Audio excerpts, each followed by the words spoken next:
Welcome to Uma's home. இன்றைக்கி ஒரு unboxing வீடியோவும் ரிவ்யூ பார்த்துட்டு அதிலே நான் ஒரு ரெசிபியும் செஞ்சு காமிச்சிருக்கேன். வாங்க, இன்றைக்கி வந்து வண்டர்ஷெப்போட ஓடிஜி ஒன்று வாங்கியிருக்கோம், 19 லிட்டரு. இது அமேசானில் நல்ல ஆஃபரில் கிடச்சிச்சு. இந்த ஓடிஜி வாங்கி நான் 1 மந்த்தாக யூஸ் பண்ணிகிட்ருக்கேன். இப்போ தான் அதோட வீடியோஸை நான் அதில் போட ஆரம்பிச்சிருக்கேன். இது பாருங்கள், இது ரொம்பவே யூஸ்ஃபுல்லாக இருக்கும். இது வந்து வண்டர்ஷெப்போட 19 லிட்டர் ஓடிஜி. இது வந்து நம்ம டோஸ்டரு கிரில் எல்லாம் பண்ணிக்கிறதுக்கு ரொம்பவே யூஸ்ஃபுல்லாக இருக்கும். ஆல்ரெடி நான் அவனெல்லாம் இல்லாமலே உங்களுக்கு நான் கேக்கெல்லாம் எப்படி பண்ணுறதுன்னு வீடியோஸ் போட்டிருக்கேன். இப்போ இந்த ஓடிஜியை வச்சு எப்படி கேக் பண்ணலாம், எப்படி கிரில் பண்ணலான்னு சொல்லி ஒவ்வொரு வீடியோவாக நான் கொடுக்குறேன். இது வந்து இப்போ நம்ம அன்பாக்ஸ் பண்ணியாச்சு. இப்போ அவன் எடுத்ததுக்கப்புறம் அதில் உள்ளே வைக்கிற ட்ரே எல்லாம் நம்மளுக்கு கொடுத்துருக்காங்க. இப்போ இதை ஓப்பன் பண்ணிவிட்டு நம்ம எப்படி யூஸ் பண்ணுறதுன்னு வாங்க போய் பார்க்கலாம். ஓப்பன் பண்ணோன்னே இப்படி தாங்க இருக்குது, நல்லா நீட்டாக இருக்குது. இது வந்து நம்ம ஹீட்டு அட்ஜஸ்ட் பண்ணிக்கிறது, டைமரு அப்படின்ட்டு நிறையா கொடுத்துருக்காங்க. இதுக்கு மேனுவல் புக்கு, ரெசிபி புக்கு, அதே மாதிரி வண்டர்ஷிப்பில் என்னென்ன ப்ராடக்ட் இருக்குங்கிறத ஒரு விளம்பர நோட்டீஸ் மாதிரி ஒன்று கொடுத்துருக்காங்க. இப்போ இதெல்லாம் நம்ம பார்த்து எப்படி நம்ம ஹீட்டு வைக்கிறது, எவ்வளோ நேரம் வைக்கணும் அப்படிங்கிறதெல்லாம் நம்ம அந்த கேட்லாகில் பார்த்து நம்ம தெரிஞ்சுக்கலாங்க. என் சேனலில் நீங்கள் இப்போ தான் ஃபஸ்ட் டைம் பார்க்குறீங்கன்னா சப்ஸ்கிரைப் பண்ணிக்கிட்டு பக்கத்துலேயே பெல் ஐக்கான் வரும், அதையும் கிளிக் பண்ணி ஆளுங்கிற ஆப்ஷன் கொடுத்துக்கோங்க. அப்போ தான் நான் போடுற வீடியோஸ் எல்லாம் உங்களுக்கு உடனுக்குடனே நோட்டிஃபிகேஷனில் வந்து சேரும். இங்கே பாருங்கள், அது உள்ளே வைக்கிறதுக்கு ஒரு ட்ரே ஒன்று கொடுத்துருக்காங்க. இதில் நம்ம குக்கீஸ், பீட்சா இதெல்லாம் நம்ம இதில் செய்யலாம். இதை எடுக்கிறதுக்கு ஒரு இடுக்கி மாரி ஒன்று கொடுத்துருக்காங்க. இதை கீழே அப்படியே கொடுத்து நம்ம எடுத்தோம்னா அழகாக வந்துடுது, நம்ம கை சுடாமல் எடுக்கிறதுக்காக. இதில் வந்து ஒரு கிரில் ஒன்று கொடுத்துருக்காங்க. அதில் நம்ம சிக்கன், டிக்கா அந்த மாதிரி ஐட்டம்லாம் நம்ம வச்சு கிரில் பண்ணிக்கலாங்க. இதெல்லாம் வந்து ஃப்யூச்சர் வீடியோவில் நான் ஒன்று ஒன்றா காட்டுறேன். இதுக்கு அடியில் பார்த்திங்கன்னா ஒரு ட்ரே ஒன்று கொடுத்துருக்காங்க. அது மேலே வைக்கிற எதுவும் வலிஞ்சு கீழே ஊற்றுனா அவன் வீணாக போகாமல் இருக்கிறதுக்காக நம்ம அந்த ட்ரேயை மட்டும் தனியாக எடுத்து கழுவிட்டு திரும்ப அதை உள்ளே வச்சிடலாம். நம்ம வந்து இது மாதிரி ஒன்று ஒன்றா வச்சு யூஸ் பண்ணிக்கலாம். ரெண்டையும் ஒன்றா வைக்க வேண்டாம். நம்ம வந்து என்ன செய்ய போகிறோமோ அதுக்கு தகுந்த ட்ரேயை எடுத்து வச்சு நம்ம யூஸ் பண்ணிக்கலாம். இது வந்து இதை வந்து நான் ஃபஸ்ட்டு யூஸ் பண்ணும்போது பார்த்திங்கன்னா ஃபுல்லாக ஹீட் வச்சு ஒரு 10 நிமிஷம் வந்து அவனை வந்து செட் பண்ணுறதுக்காக ஃபஸ்ட் டைம் நான் அந்த மாதிரி செஞ்சேன். அது எப்படி பண்ணுறதுன்னு நான் உங்களுக்கு காட்டுறேன். இப்போ வந்து அது உள்ளே இருந்த எல்லாத்தையுமே நம்ம ஒரு தடவை நல்லா வாஷ் பண்ணிவிட்டு தண்ணியை வடிய வச்சிடலாம். நம்ம எது புதுசாக வாங்கினாலுமே அதை வந்து ஒரு தடவை நம்ம இந்த மாதிரி கழுவிட்டு யூஸ் பண்ணாலே ரொம்ப நல்லதுங்க. இப்போ பாருங்கள், இப்போ ஃபுல்லாக அதில் வந்து 250 டிகிரி வரைக்கும் நம்மளுக்கு இருக்குது. 250 டிகிரி நான் ஃபுல்லாக வச்சுட்டு ஒரு 10 மினிட்ஸ் செட் பண்ணிட்டேன்.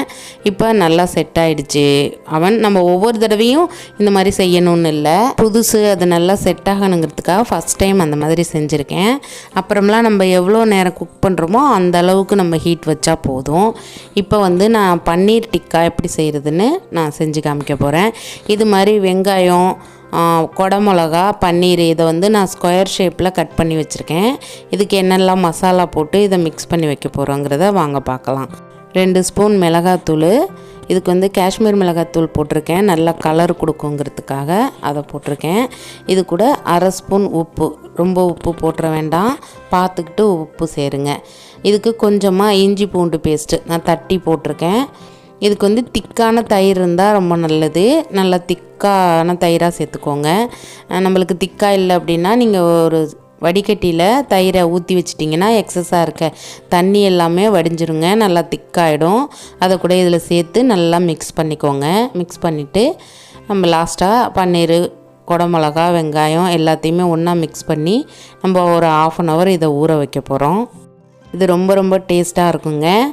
இது வந்து நான் இன்றைக்கி உங்களுக்கு அவனில் செஞ்சு காமிச்சிருக்கேன். இதையே நீங்கள் வந்து தவாவுலையும் செய்யலாம். நான் வந்து இன்றைக்கி அவனில் செய்யணுங்கிறதுக்காக இதை நான் உங்களுக்கு செஞ்சு காமிச்சிருக்கேன். இதே மெத்தடை நீங்கள் அப்படியே அவன் இல்லாதவங்க நீங்கள் வந்து தவாவில் கொஞ்சமாக ஆயில் அப்ளை பண்ணிவிட்டு அப்படியே அந்த குச்சியில் சொருவினபடியே அப்படியே அந்த தவாவில் வச்சு சுட்டு எடுக்க வேண்டியதான். இது மாதிரி நல்லா நம்ம மிக்ஸ் பண்ணிவிட்டு ஒரு 1/2 hour ஊற வச்சுட்டு நம்ம பார்க்கலாம். இப்போ இது நல்லா அரை மணி நேரம் ஊறட்டும். இப்போ 1/2 hour ஊறிடுச்சுங்க. இப்போ வந்து இதை நம்ம இதுக்கு வந்து டிக்கா செய்கிறதுக்காக இந்த மாதிரி மார்க்கெட்டில் குச்செல்லாம் கிடைக்கிது. நீங்கள் அது மாதிரியும் வாங்கிக்கலாம். இல்லை உங்கள்கிட்ட பெரிய டிக்கா குச்சி கிடைக்கல அப்படின்னா நீங்கள் டூத் பிக் குச்சை வச்சு கூட 2 அது மாதிரி குத்தி நம்ம வேக வச்சுக்கலாம். இது கூட 1.5 ஸ்பூன் ஆயில் சேர்த்து இப்போ நான் அந்த ஸ்டிக்கில் நான் குத்தி எப்படி அவனில் வச்சு வேக வைக்கிறேங்கிறத உங்கள்கிட்ட காட்டுறேன். இப்போ ஆயிலை ஊற்றிட்டு நல்லா மிக்ஸ் பண்ணிக்கோங்க. இந்த மாதிரி மிக்ஸ் பண்ணுறதுனால நம்மளுக்கு லைட்டாக மசாலா படாமல் இருக்கிறது கூட இந்த கோட்டிங்கில் நல்லா மசாலா கோட்டிங் ஆகி வந்துடுங்க. இப்போ நம்ம இந்த குச்சியில் எப்படி சொருகிறோன்னு பாருங்கள்.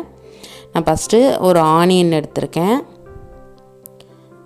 இந்த அளவுக்கு நம்ம கை பிடிக்கிற அளவுக்கு கொஞ்சம் குச்சை விட்டுட்டு, அடுத்தது பன்னீர், அடுத்தது ஒரு குடமிளகா, அடுத்தது ஒரு வெங்காயம், இப்படி மாற்றி மாற்றி நம்மளோட இஷ்டம் தாங்க. நம்மளுக்கு பிடிச்ச மாதிரி இது மாதிரி மாற்றி மாற்றி குத்தி வச்சு இதை வந்து இந்த குச்சி ஃபுல்லாகிற வரைக்கும் ஒன்று மாற்றி ஒன்று குத்தி வைக்க வேண்டியதான்.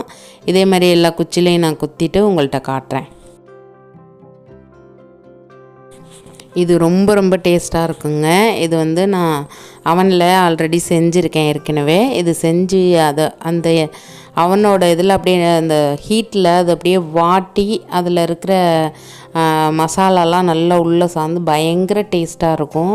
இதை நீங்கள் செஞ்சு பார்த்துட்டு எனக்கு கமெண்ட்ஸில் சொல்லுங்கள். இது செஞ்சு சாப்பிட்டவங்க திரும்ப திரும்ப செஞ்சு சாப்பிட்ணுன்னு தோணும். அந்தளவுக்கு இது ஒரு நல்ல டிஷ்ஷுங்க.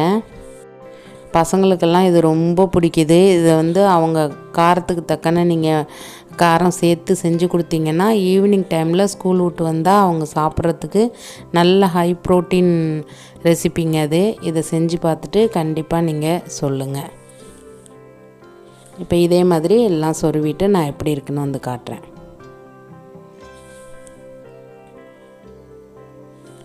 இது மாதிரி ரெடி ஆகிடுச்சு. இப்போ வாங்க நான் அவனில் ஒரு 5 minutes ஃப்ரீ ஹீட் பண்ணி வச்சுருக்கேன். இப்போ இதில் இந்த மாதிரி அடுக்கி வச்சிடலாம்.